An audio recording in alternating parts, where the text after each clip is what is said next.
Hello. Good morning, everybody. Welcome to reInvent. Yeah. Take your headphones on. So it's 10:45 now. And yeah, if you are here to learn about automating governance, then you're at the right spot. So we're starting right on time. We don't have any time to lose, literally. We have so much to tell you.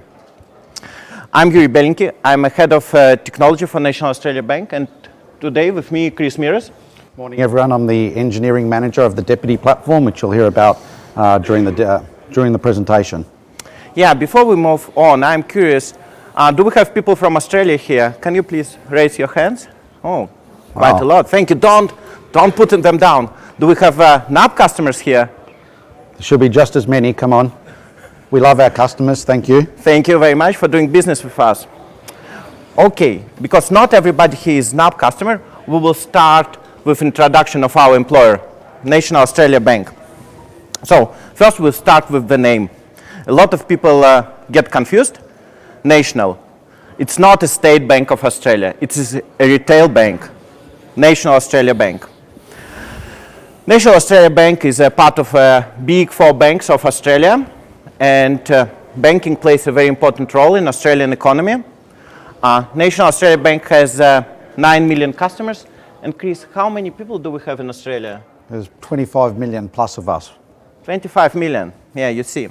And the last but not least on the introduction, NAB, and yeah, most people in Australia, instead of National Australia Bank, they just say NAB, and we will be saying NAB throughout the presentation. NAB is currently in the midst of its pretty massive transformation program with the goal to modernize our technology and set the bank for the future success.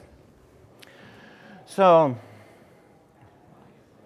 we structured our talk as a layered cake. So we have 4 layers, and the foundation of this cake may be not the most tasty part of the cake, and it's a little bit dry, but it's actually very important because it will set up the context for all the more, let's say, tasty parts of our presentation, where we will go into more technical details, and generally with any of these part you can take home, apply to your own situation, and get benefits.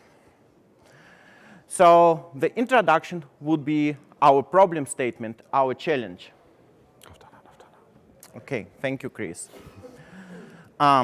We started our cloud journey in 2013, but like a couple years ago, we really accelerated it as a part of this transformation program I have mentioned. And yeah, so in order to get benefits of our transformation program, in order to get return on investment, we actually need to move our workloads to the cloud fast. But I mean, moving financial workloads to the cloud has its own unique challenges. How many of you are from financial industry, like banks and investment banks? Oh, wow. Is it? Great. Great. Quite many. So you know about these unique challenges, right? We have a high focus on controls. And yeah, generally, governance is pretty much non-negotiable in our environment. Our industry is highly regulated. In governance, I mean, I'm sure those ones in the financial services industry, we use the word governance a lot. We govern this and we govern that. We love it. We love it, but we've been governing our workload since 2013. What we're talking about today and the governance that we're focusing on today is how we use that governance much earlier in the development life cycle. We want to push that governance all the way into the delivery pipeline, so to help us accelerate it. So we want to use governance to accelerate our ability to migrate these workloads to cloud. And just a small comment, you said we governed our workloads from 2013. We actually did it all the time before. You meant like governed for the cloud. Cloud workloads. Since day one. Since day one, yep. Yes, so we had kind of a dilemma. We want to move fast because that's required by the business, but we also should move safe. And like, how do we approach this dilemma? And our answer was, it was reasonably simple. So in order to move fast and move safe, we need to make governance more uniform across all the workloads, and we need to automate pretty much like as much as we can. And we will describe in the next slides how we approached, how we come to this problem, to the solution. So who are engineers in the room? Any engineers? Okay. All we've got up on the board here, these blue boxes are just stages in a CI pipeline. So when we moved to cloud, we got a lot more flexibility. We got a lot more control of the underlying infrastructure than we did with our traditional infrastructure providers. As part of doing that, we wanted our engineers, we wanted to give the ability to engineers to use this. So we wanted them to automate. We wanted them to script everything up. We wanted them to automate. And this gave them the flexibility to deliver great software. So that's what we're seeing there. So we call this the fully flexible model. But that presented some unique challenges. I mean, when we're governing our workloads, they were probably done more through audits, security reviews, and what we call manual attestations. Someone providing evidence that we've done the right thing. And we store those things. But if we take the example of one of our critical workloads, where we have 4 independent reviews done by different auditors twice a year, to collect that information, because we've got it, it's stored a little bit differently maybe from one team to the other, and to collect that information and work with our internal and external auditors, it does take a little bit of time. So if it takes a week or 2 to get that together, that's a cost. And outside doing those yearly audits, those fixed point in time audits, every time we deployed another feature, we'd have to look at whether we'd have to reattest to a certain number of them. Now we want to deliver as much software as we can. We want to do multiple releases. But if we're spending a day collecting the evidence to manually reattest to certain things, the cost starts to get significant. Yeah, especially if we release, if we try to release every day, then one day to release, one day to reattest. Yeah. So you can imagine over 700 workloads, which I think is our first wave of workload. Yeah, it's just the first wave. We have several thousand workloads to migrate. That's significant time for not only our engineers and our service teams, but for everyone else in the bank. So we've got 2 options. We can go with a fully closed, centralized, controlled pipeline. Locked, automated controls through that pipeline. However, they would be centrally managed and centrally controlled. So we would, and probably managed by a central team. The other challenge I think we would have would be around adoption. Adoption, that's one. That's absolutely true, because it's difficult for teams who are fully flexible to become fully closed. That's one thing. Second, we would also have a resource constraint, because we will have this only one team who will be managing this fully closed pipeline. Okay, we will make it big, but there is only that much scalability you can put into a single team. That's right. So even though this is an approach, we've gone with something that we call the middle ground, right? Continuous governance. We still have those flexibility in the pipeline for the teams to be able to add those pieces of the pipeline that they feel they need to add to deliver great software. But from a banking point of view, we want to capture and we want to make sure that the right steps happening in that pipeline. And that's important to mention. This middle ground, it's not a bad compromise. It's actually a good compromise. It's not it's generally we are trying to find the best things from all the solutions we have. And it still has some cultural challenges with adoption. It's still not easy. Well, we have been driving a culture of innovation. We want our technology teams to drive innovation. So we want to still give them flexibility to do some things that they want to add to the process. The difference here is it's centrally captured and centrally enforced. And again, mostly automated controls. And we'll go into a bit more detail later on. Chris, before you move on, I have a quick question to you. So this is one of Chris' most favorite slides. And he was getting a lot of, let's say, feedback on this slide because people were saying it's not obvious, what do you want to tell? How many of you do actually get Chris' point, which he's trying to convey? Come on, everyone, put their hands up, come on. Oh, come on, more. I didn't think you would ask that, Yuri. I thought that was just during the dry run, so thanks for that. You're welcome. So let's start to look what we're really doing, what's our conceptual approach to this continuous governance. What are the elements of our solution? Next one, please. So we have two main elements of our solution. First one is our governance framework for the cloud. We call it CAST, Cloud Adoption Standards and Techniques. And cloud adoption standards and techniques, on one side, I would say it's not rocket science. On the other side, I think it's brilliant. It's a collection of standards and techniques, and all these standards, they are generally codifying your governance, and they're telling like what good looks like. That's one part. Second part, you have all these standards, but you also need to enforce these standards. So we have our custom build, so it's our custom build. It's not a product we purchased, which is called Deputy. We built it with AWS Professional Services Australia.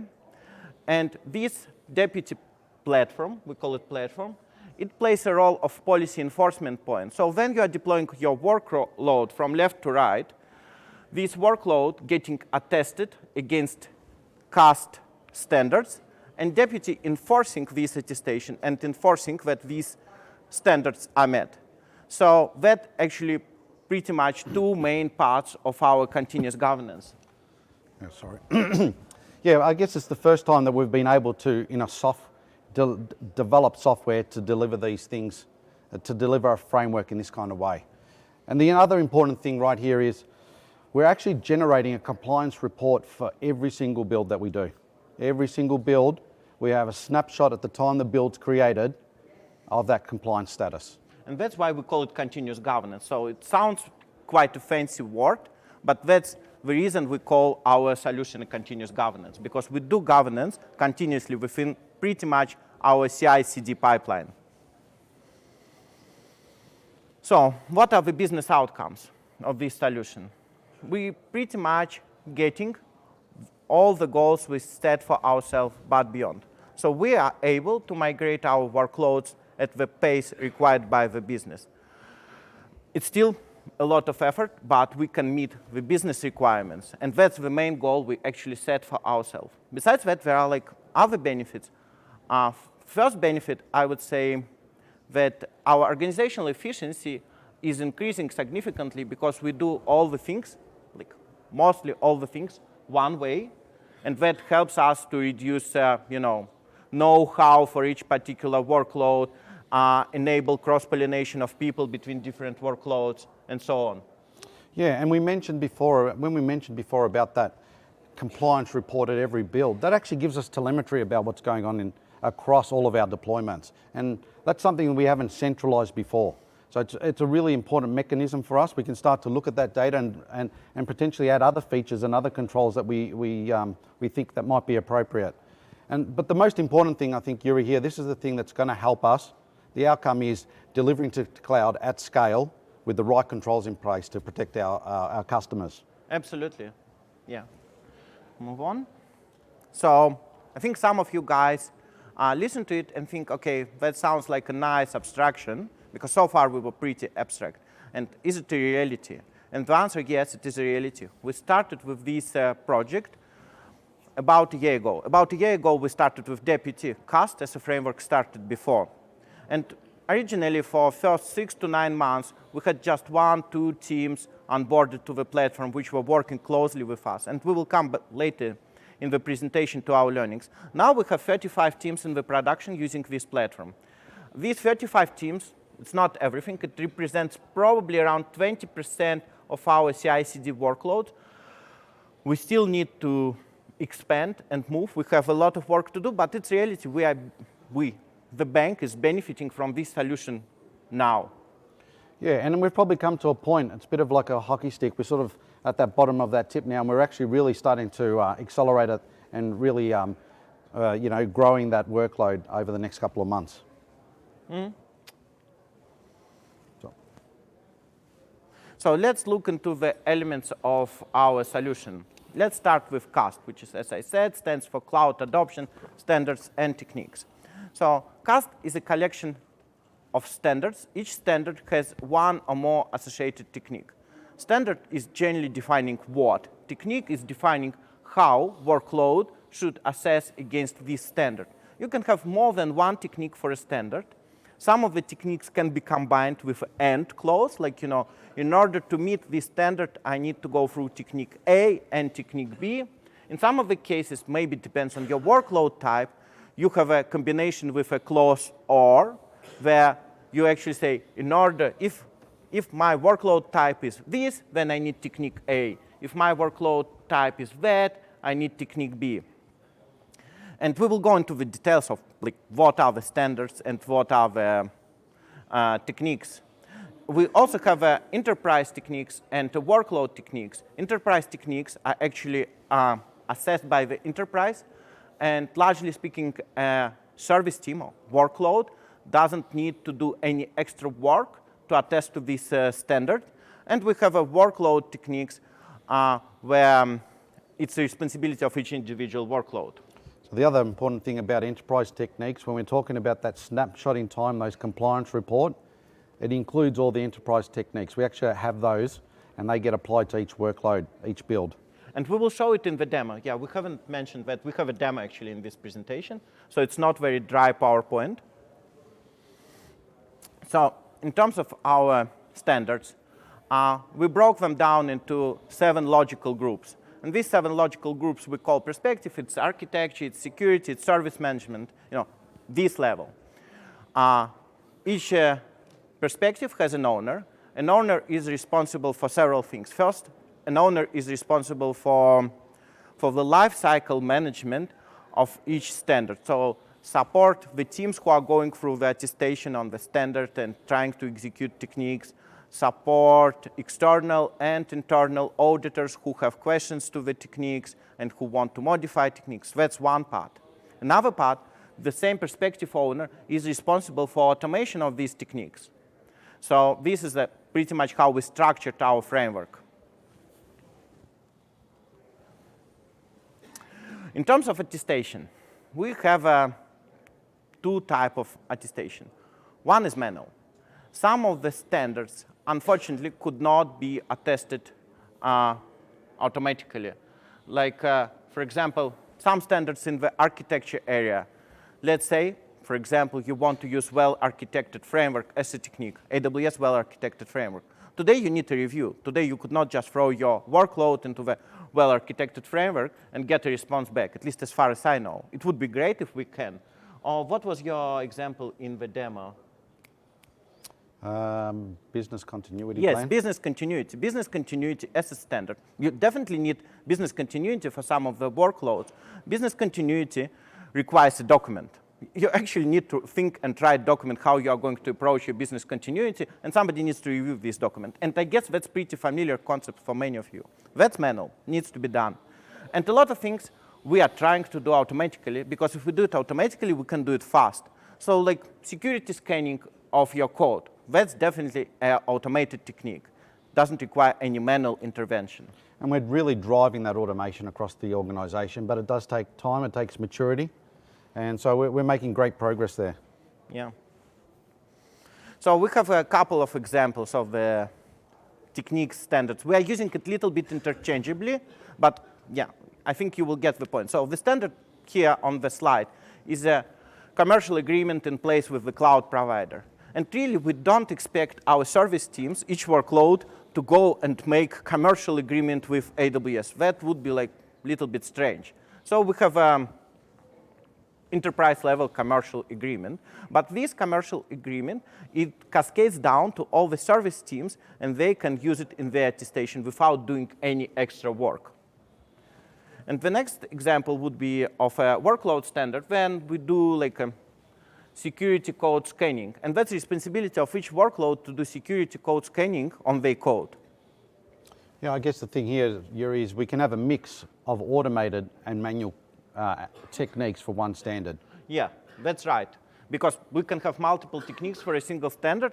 We actually may have at the beginning 1 standard, 2 techniques or 3 techniques, all manual, and we start migrating to the automated step by step. So at a certain moment of time, we will have 1 technique automated and moving on to automate everything and be able to attest to a particular standard fully automatically at the end. And it's really important to understand that once a technique goes from manual to automated, those previous builds, those previous compliance reports are still a snapshot of the original manual attestation. So that hasn't changed. So now we are going to the next layer of our cake, which is more like a architecture, technical architecture, but still not detailed design. We will come to the more of a level 300 detailed design using AWS services closer to the end of our presentation. After we will do the demo, I guess. That's right. So just for you to understand our environment, each team or each service has 2 accounts. And we're talking about AWS. It has 2 AWS accounts. One is non-production account and another is production account. And this picture illustrates what we did before we started to move to Deputy. So in each team there are developers. These developers, they are working with their code. They do commit something to GitHub. When the change is committed to GitHub, in the non-production AWS account, they have their own tooling, which in our case mostly would be Jenkins, but not necessarily. And this Jenkins, which is their own Jenkins, in the non-production account, will kick in the build, will do all the tests, will do all the necessary verification, and if all is good and the binaries are OK, then it will copy the binaries to this green circle below, which is called Artifactory. It's our artifact repository. We're using JFrog Artifactory, so it will copy the binaries there. Now, the next stage would be production deployment. In this situation, we need to use segregation of duties. So we need a different group of people. Let's call them release engineer. I don't know how they called in your company, or DevOps engineer. These people will have a change request open because we need to follow IT service management. This change request is approved. They go to the production environment. They get credentials, one-time credentials to access the continuous deployment, or the deployment mechanism in the production. They log into this deployment mechanism, which in many cases for us is also Jenkins. And after that, this deployment will pull binaries from Artifactory, or maybe infrastructure description from Artifactory, and will create your production service. That's pretty much our picture before. And I guess what we're doing, we still have human interaction to kick off those mostly automated tasks. Yeah, absolutely. And we want to avoid human interaction as much as possible, even for kicking off automated tasks, because it would simplify our approach to the governance. So we said, OK, we want to lock our production environment. Nobody should have access to our production environment. And now we have a little problem, because how would we deploy anything? Nobody has access, and this is pretty much it. And we still want to deploy new versions. So that moment of time, we came up with a solution, which we call Deputy. And here, I will call Deputy a bridge or a pipe between non-production and production. And I'm very conscious that in some parts of my presentation, I'm saying it's policy enforcement point, and in some parts, it's a bridge. And it's actually both. That's why I'm using it quite interchangeably. So Deputy, there is only one single Deputy, which sits in between. And what happens in the non-production environment, where your engineers have access, they make a decision they want production deployment. They don't have access to your production environment, so they say to non-production, I want a production deployment. It sends a signal to Deputy. Deputy sends a signal to the production environment. Production environment automatically listens to this signal, and if signal comes in, then it kicks off a production deployment. So you can see here that Deputy is now playing that role, that segregation of duties role, but we're doing it via software now. So we kind of introduced the pipe, and introduction of this pipe gives us a chance to actually introduce a policy enforcement point, and that's exactly what we did in our next step. So we connected Deputy to our governance framework, to CAST. So now when workload travels from left to right, is it all? Yeah, it's also left to right for you. Then it collects some attributes along the way, whether this workload meets CAST standards or not. And what Deputy does is generally inspects this workload, asks whether it meets the standards or not, and if it does, if it's green, that it opens up and let the workload through the pipe to the production side. You can just think of it as a big checklist. At the start, at the time that the build's kicked off, we basically get all the rules and we do it's just a big checklist. And as we check them off, it's a tick or a cross. So, as I said, some of these standards and techniques requires manual attestation. And if it requires manual attestation, we need a human to do this manual attestation. That's why we needed to introduce this console web application on the left, where service owners, architects, or other responsible people can actually log into Deputy web interface and provide some manual attestation. But a lot of some standards, they also have automated attestation. And in this case, we need some what we call attestation partner, but generally you can say like a bot, which inspects the workload and also feeds result of this inspection back into Deputy. So now we have both manual and automated attestation, and Deputy can make decision on both of them. Yeah, and with those attestation partners, just think, go back to the perspectives and those perspective owners. They are the teams that are providing those automated checks and automated controls. They're the ones responsible for the automation. And right here we can see that Deputy combines both the automated and the manual attestations together. So the demo. So a demo. So we've got a very simple demo. We've got a Hello World API, and we're going to go through the build, and we'll just quickly go through a high level what's happening. So as Yuri mentioned, we've got a service team's non-prod account and a production account. We have a single Deputy production environment. And so what we're going to do is, obviously the build will kick off after a change. We're going to send build details or build events to Deputy. As these build events come in, it automatically starts the compliance checks. If they're automated checks, it's firing off automated checks. And obviously the manual attestations are at a snapshot at that point in time. Then the build pipeline uploads those artifacts at the end of the build and uploads them to Artifactory.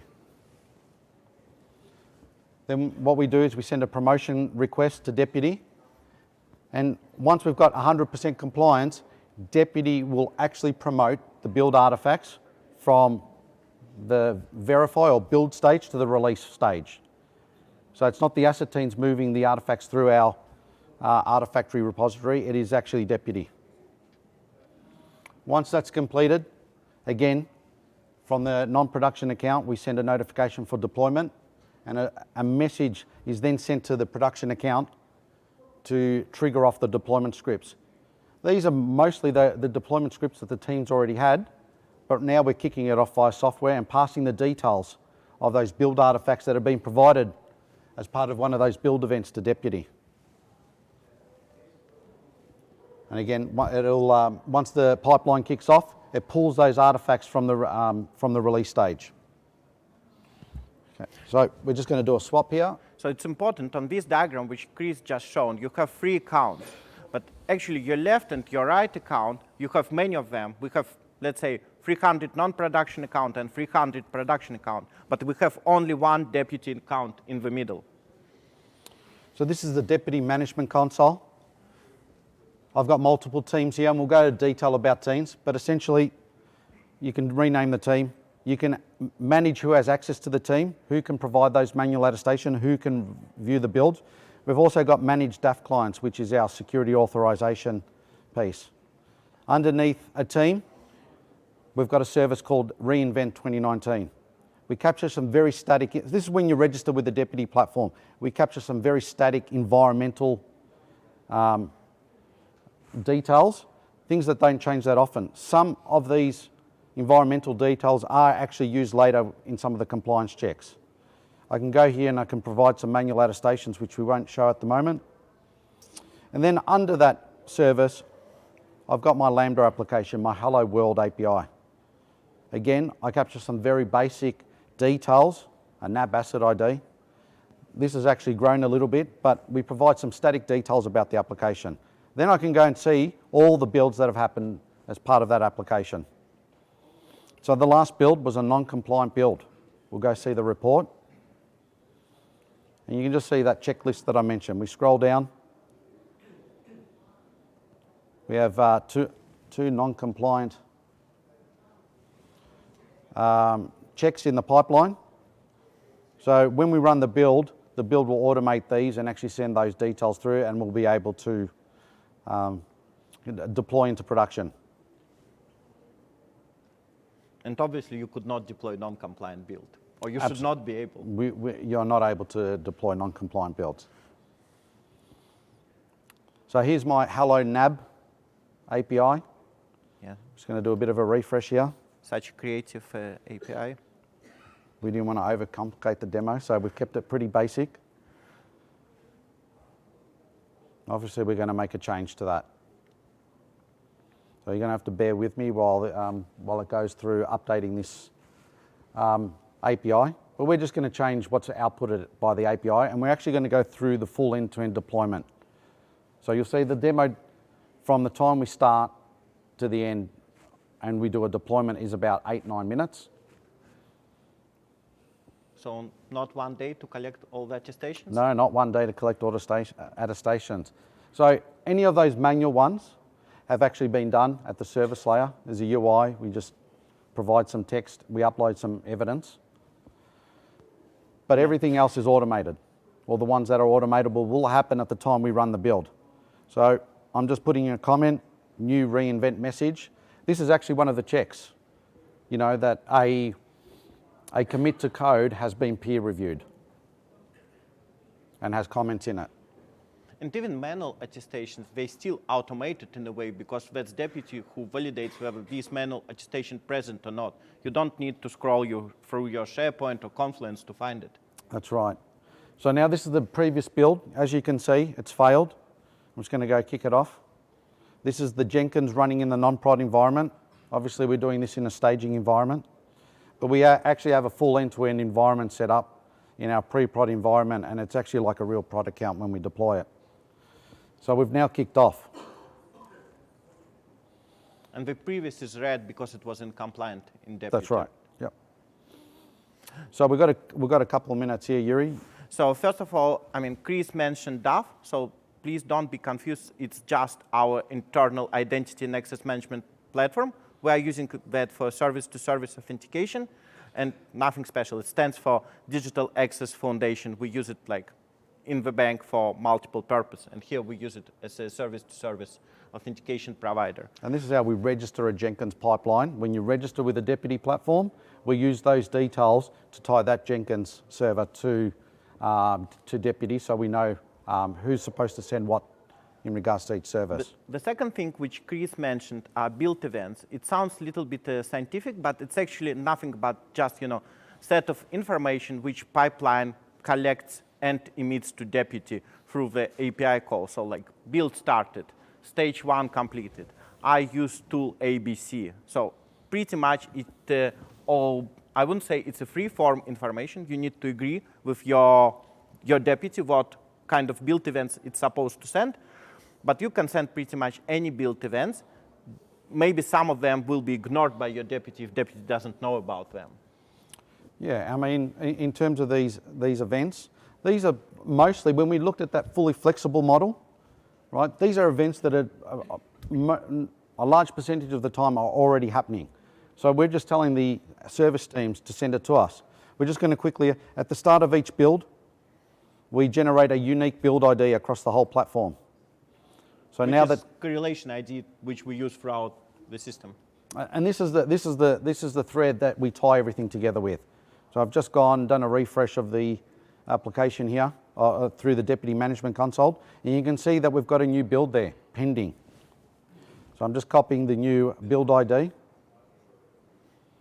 and you can see that that's the one we're after. So we're going to go view the report.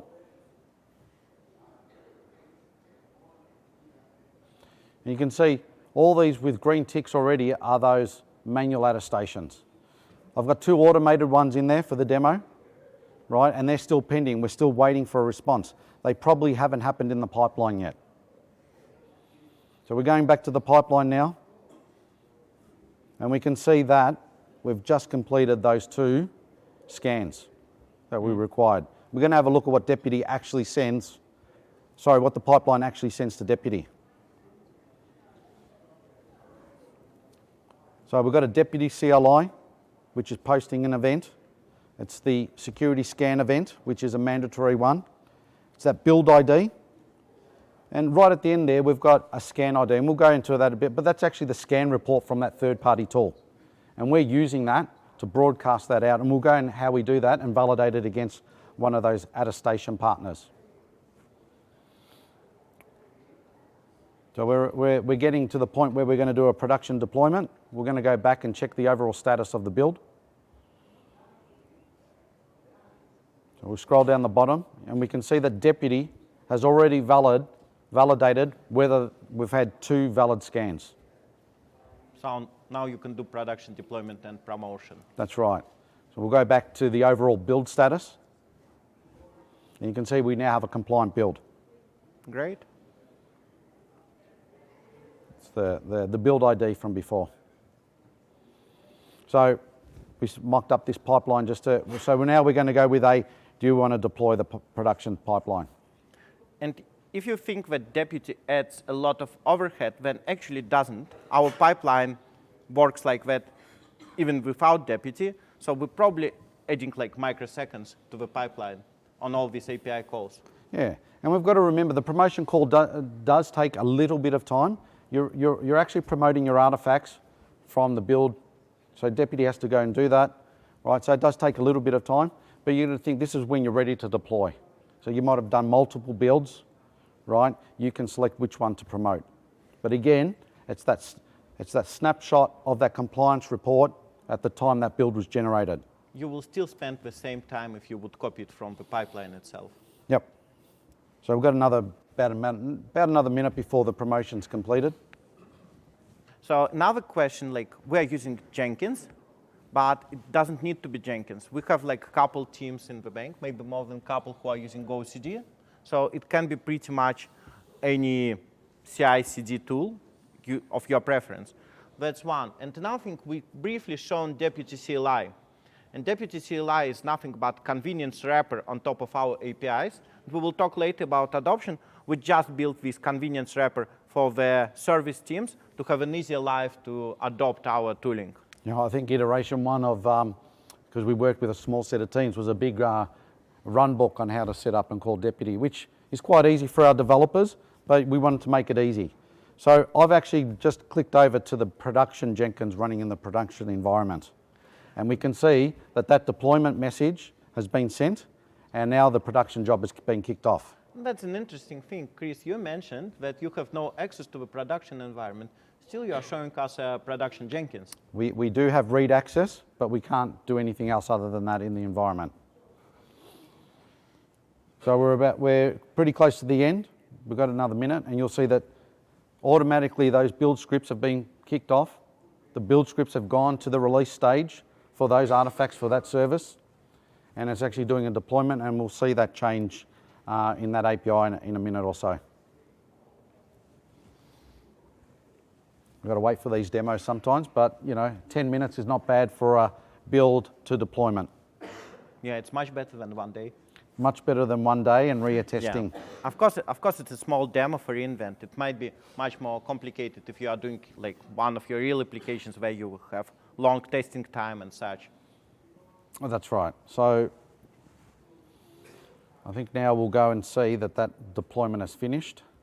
And at the end of the deployment, at the end of the deployment, the production pipeline does send back another notification back to Deputy to say that whether the deployment has been successful or not. So we've gone back to that API, and we've done a refresh. And that's the change that we made earlier. So we're just going to go flick, and now we'll go into some of the details of how we've put that together. Yeah. Deep dive. So this is just a logical model of what you saw through the Deputy UI. We talked about teams, we talked about services, and we talked about applications. It also gives us, it also is a little bit our role-based access. We wanted to keep it simple because we didn't want to dictate to teams how they wanted to operate. But teams, they're the people that can see the services. Yuri is a service owner, he has multiple teams, right? Under those teams, each team's responsible for different services. Under those services, we have applications. So the construct of the service you may or may not need. We needed it because we still have some manual attestations. And if we take the example of an internet banking application, which is made up of multiple components, potentially UI, potentially various payment engines, other business logic, they're all different deployable artifacts. They're all different applications that have their own builds. However, when we attest from a CAST perspective, we do it at the service layer. So we don't need to re-attest. We don't have to provide that attestation for each application. We want to capture it once, and we didn't want service owners to basically copy that across. So we do it at the service layer, and then whatever build kicks off under those applications actually gets those manual attestations. And don't overthink service concept. It's a convenience concept, so that you don't need to do the same attestation multiple times. So if you have what you think is a service, but there are two parts where you need to do completely different attestations, call them service 1 and service 2. So it's pretty much for your convenience, this concept of service. The concept of application is individually deployable unit. So a little bit more of a deep dive. The Deputy platform is just a collection of microservices, and they're grouped into 3 bounded contexts. So we have here our account management context, and that's really that stuff that I capture through the UI when I register with the platform or modify. But they're those things, those static things that don't change. My teams, my services, my application, who's got access to it. Then we have our framework management. Again, these are our rules. We've talked about CAST. This is where CAST actually gets stored. Our standards, our techniques, whether they're automated, whether they're manual, and this is where we create it. We actually have more than the CAST framework now in the Deputy platform. So we store multiple frameworks. And then we have our assessment enforcement. This is those build events, those unstructured data that we're getting through the pipelines. We don't know which events we need in the future. We're just going to collect all of them, right? So we store those within the assessment enforcement bounded context. And it's important that all build events are immutable. And even when you copy attestation on each build to the build, it becomes immutable. So it becomes a snapshot at the build time. And that's where we store it in the assessment enforcement context as well. So let's go into a little bit more detail.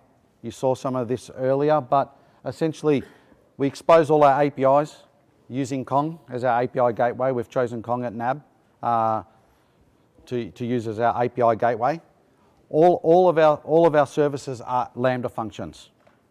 Everything's serverless on our platform. We talked about the 2 more relational aspects of our database, the account management and the assessment frameworks. They're stored in RDS because they're structured, they're relational. Then with our assessment enforcement, we store that within DynamoDB because it's unstructured. When we're talking about fanning out across all the production accounts, we have hundreds of production accounts. We need an easy way to be able to scale that across all the accounts. So those notifications is we put them on an SNS topic and broadcast them out. So we now need to hook up a service team's production account. So we've got these reusable components in there. We've got a templated SQS queue. We've got another step function in there, which is an AMI promoter or an Amazon Machine Image promoter. But we'll talk about that a little. It's just a different type of promotion that can't actually go in Artifactory. You can't store them in there. So we need another way when you promote an AMI, it actually happens within the production account. Again, the team doesn't have access to this URI. It actually just triggers it off. Yeah, it's generally because AMI is just too big for Artifactory. That's the only reason we had to invent a separate way to promote AMIs. And these reusable components, we're just using Service Catalog, AWS Service Catalog to distribute it around the account. And it was really a good way for us to scale this out quite easily across the platform, across our teams. Because it makes adoption also much easier. Yeah, the team doesn't have to think about a queue or how we're going to pick up those messages. They don't have access to the account. All these are pre-configured and they pass in the parameter of those unique details that get generated by Deputy so they register to the right things. So let's have a look at a little bit of those build events that we talked about. At the start, we talked about generating a unique build ID. At the time, we also put in the git commit hash as a piece that gets stored against the build. And as we send those build events, they're just one line with the deputy CLI. In terms of adoption, we just wanted to make it really easy for our developers, who are our customers, because we love our customers. We want to make it really easy. We don't want a barrier to entry. So you can see here, we're just providing, they are defined build events that we need to recognize in Deputy. SonarQube scan completed, SAS scan completed, and all they're doing is providing the unique IDs, that metadata of that scan from that tool. Actually, under the covers, all it's doing is an API call to our Events API, and you can see that there. Very basic. This is our deployment message. We've got a bunch of data up the top, but essentially, as those this is our deployment message, and this is the stuff that during the build, the team tells us what artifacts they need to promote. So in the Artifactory world, for those who use Artifactory, you've got the concept of items. They're just your zip files or your jar files. You also provide the ability to promote Docker images. They're done a little bit differently, so we need to know about that. And we've got AMIs. So that we also promote those differently, obviously. And this is pretty much this message, which on Chris diagram, you put to SNS in the central account, and this message gets pulled by the SQS in the asset account, in the service team account. And you can see a unique ID up there, application ID. That gets generated by Deputy, and that's how we tie everything together in the platform. This was actually our first thing that we developed in Deputy. Yeah, that was the first step, that's right. Right, this was the first thing that triggering mechanism. There was no rules built in. This was the first piece of the puzzle for us. So if you want to start on the same journey, that's probably a good first step, which we would recommend. It wasn't invasive to our teams, or as invasive as some of the other stuff. So it was an easy way to go trigger their existing scripts. And it's matured over time, obviously. Our venting pattern. I think this is actually one of the most important parts of our platform. I think it's also the coolest as well, because it actually does some pretty cool stuff. Because it's the latest, that's why it's coolest. That's the latest stuff too. So this is around the automation of those cast techniques, or any attestation. So we'll go back to some of the details that were sent through the build pipeline. Here's our Deputy CLI during the build, sending the build ID, scan completed event, that metadata. It ends up in Deputy, as you can see. That's the post to the Events API. And what happens with that? We take the information that's stored statically around the service or the application, and we generate this attestation message. So you can see at the top is the metadata that's been provided during the build, but for every piece of metadata that we get that's from the build pipeline, we actually include everything else that's been stored in the Deputy platform around that service. Because as I mentioned, some of those environmental checks happen on that static information. Then we have the account on the right-hand side there, the attestation partner. We've got a recommended architecture for them to use. Use an SQS queue, get it from service catalog. But what we really do care about is that red compliance check. They're the owners of the rule. They need to write the business rules. What's a valid scan? It's important to note that this account on the right, it's actually not our account. This account, there are multiple accounts like that, and they belong to all the attestation partners who can actually operate independently. Yeah, so Checkmarks has this running in their account. Another control owner has it running in theirs. And so it gives us the flexibility to be able to scale this out, provide the information, but we don't have to be the ones writing the rules. The Deputy platform is not the owners of these rules. All we care about is the outcome. We even don't know these rules, and more than that, I mean, with this level of decoupling, and we need to admit, that's not where we started. We started by automating all controls ourselves, and that didn't work out very well. No, my team was going a bit nuts, actually. Yeah, and when we came up with this decoupling approach, we even don't need to know if they decide to change the system they're using for attestation. If they want to move from check marks to something else, I mean, the interface is still very clear. That's this finding, or compliance check, the red one. Yeah, so what that happens, we've broadcasted this out. As these build events are coming in, we've broadcast them out. That's why we get some of those compliance checks really early. We go out to Checkmarks. We go, here's an event. Can you let me know that it's compliant? And so another piece of our decoupling, We've got a generic findings API, right? So when we register these attestation partners, we know it's them, because we use that service-to-service authentication. We know it's them providing evidence for technique reference SAS01. We know it's them. So when they register, they just need to post back. We just need to know whether it was compliant or non-compliant. If it's non-compliant, that generic errors payload gets filled out and we display it to the user. They're posting back on the same technique reference. If the same team has multiple controls, that will be updated, technique reference number will change. And that's important to see that there is like event is broadcasted on the line. The reason it's broadcasted because we might have several attestation partners who actually need the same event. So that's the reason for broadcasting on this interaction. Yeah, there's some common steps. Build started, build completed. When do we run some environmental checks? There might be 3 different control owners that want to do it. So they actually pick up the same message. So we've touched on a little bit, but here are some of our technology choice and patterns. The Deputy platform is a REST API-driven microservices architecture with those 3 bounded contexts.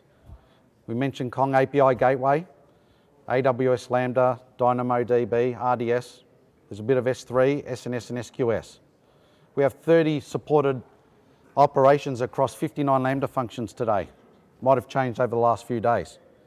We have 1,600 compliance documents stored as evidence right now against those registered workloads. We have a React front end, and all our back end is actually in Python. Running as Lambdas. Running as Lambdas. You know, we've seen a lot of that event-driven architecture with those service boundaries. Runtime costs. I mean, the biggest cost of this, it's about 600 euros a month, but the biggest cost are 2 things. It's our RDS databases, and also the instances that are running our Jenkins box. So unfortunately, we're running Jenkins, so we have to run that on EC2 instances. So what's next? Are we done? Obviously not yet. So even we created this nice decoupled architecture for the attestation partners, we still need realistically come and help them to automate the controls. We do it quite often.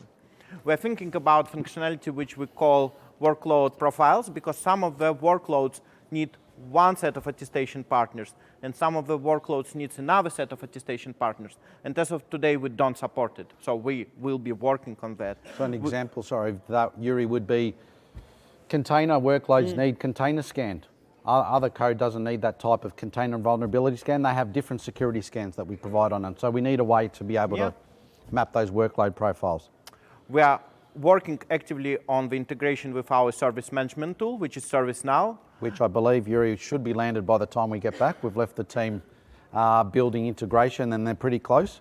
So now we'll enter that. That's a commitment, right? Yep. Okay, good. So, and we need to onboard more teams. I mean, we still do put some effort into onboarding. We made adoption quite easy now, but we still need to come and help.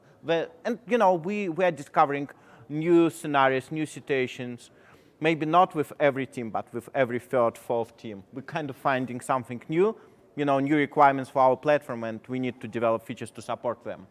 I mean, another one up there is how do we notify the service teams that a new control has become mandatory or a new control has been introduced? So we're thinking about how we do those notifications, through the service teams, maybe via the Deputy Management Console. We also have the ability for attestation or automated controls to be made non-mandatory. Brand new control. Hey teams, you've got 4 weeks. Here's what you need to do to provide it. In 4 weeks, it's going to become mandatory. So we've got that mechanism as well. So key messages, so lessons learned. I guess you came here to find how you can reuse it for your own situation. And I would say we have probably 2 most important messages. So start small and fix on the outcomes which can be adopted easy. We had some of our scars. We started by trying to create some of, I would say, universal pipeline in the production, and it didn't work very well from the beginning. So far we're using Teams pipelines in the production in this design. Yeah, and I think that actually burnt a lot of effort in our team. So I guess the message is start with something small, get it out there. And out. get return on investment. Also get some feedback, because if we're building it and our customers aren't happy with it, then what's the point? We're just building software for no reason. And another big suggestion, start with a team which actually buys into your vision. We are very thankful to our internet banking team who was with us through the whole journey and was very instrumental in making this a success. So find somebody who has acceptance of your vision, some of the workload teams, service teams, and who are willing to go with you on this journey. I mean, the internet banking team knows what it takes to and how much effort is required for those governance activities. So they were willing to sacrifice a little bit of flexibility on their side to sort of help us develop the product. It was really important for us, and if we didn't have a lot of the Deputy platform got developed based on their feedback. So work with teams to get you on that journey.